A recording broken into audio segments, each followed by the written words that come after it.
2018년 2월 23일 금요일 에스더 6장의 말씀 묵상을 나눕니다.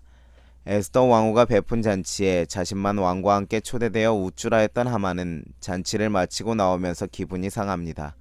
왜냐하면 모르드게가 여전히 자신을 거들떠 보지도 않고 절하지도 않기 때문입니다. 그래도 오늘은 기분 좋은 날이라 화를 꾹 눌러 참고 집에 돌아와서는 아내와 주변 사람들의 충동질에 의해 모르드게를 죽이기 위해 약 2.5m 정도의 나무를 세웁니다. 모르드게가 지나가야 할 사망의 음침한 골짜기가 준비된 것입니다. 이처럼 원수는 적대감을 드러내며 치밀하게 계획을 짜고 있는데 하나님은 어디에 계시며 어떻게 일하고 계신 것입니까? 하나님 이름조차 찾을 수 없습니다.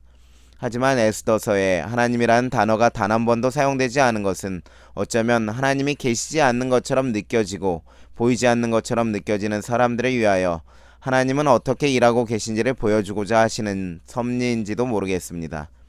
과연 하나님은 보이지 않게 일하고 계셨습니다.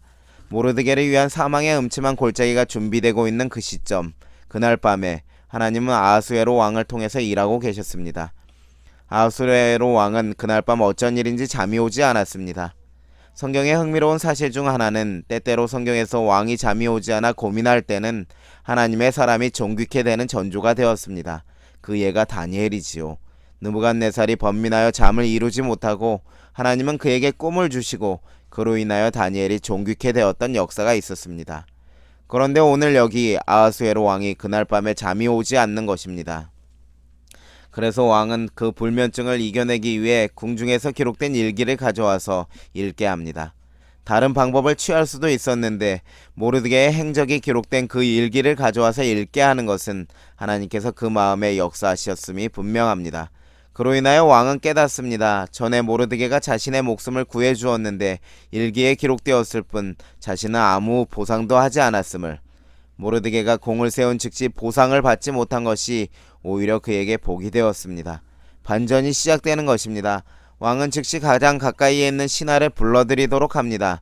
그런데 마침 하만이 모르드게를 나무에 달라는 청을 하고자 왕을 만나기 위해 바깥들까지 온 상황이었습니다. 절묘한 상황입니다.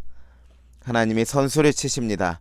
모르드게의 원수 하만으로 하여금 모르드게에게 왕복을 입히고 말에 태우고 성안을 돌며 왕이 존귀케 하고자 하는 자에게 이렇게 할지어다 외치도록 하시는 것이지요. 원수의 목전에서 상이 베풀어지고 존귀하게 되는 모습입니다. 사망의 음침한 골짜기를 지나고 있는 모르드게를 하나님께서 보호하사 자신의 원수 앞에서 존귀케 되는 놀라운 역사가 일어나는 것입니다. 이 장면을 묵상하며 시편 23편의 시가 떠올랐습니다. 내가 사망의 음침한 골짜기로 다닐지라도 해를 두려워하지 않을 것은 주께서 나와 함께 하심이라. 주의 지팡이와 막대기가 나를 안위하시나이다. 주께서 내 원수의 목전에서 내게 상을 차려주시고 기름을 내 머리에 부으셨으니 내 잔이 넘치나이다. 이 시를 다시 마음에 새기며 가슴이 뭉클해집니다. 모르드게의 마음이 이 마음이 아닐까 상상되기 때문입니다. 오늘 말씀을 묵상하며 용기를 얻고 결심해 봅니다. 나의 행한 일이 정당하게 보상받지 못하여 때로는 마음이 상할지라도 너무 조급해하거나 서운해하지 말자. 하나님이 나에게 가장 적절한 때에 보상해 주시리라. 나의 가는 길에 사단, 원수가 나를 방해하고 사망의 음침한 골짜기를 지나가는 것처럼 힘들게 할 때에 그때에 모르드게를 원수의 목전에서 존귀케 하신 하나님께서 나를 위해 일하고 계심을 신뢰하며 용기를 내리라.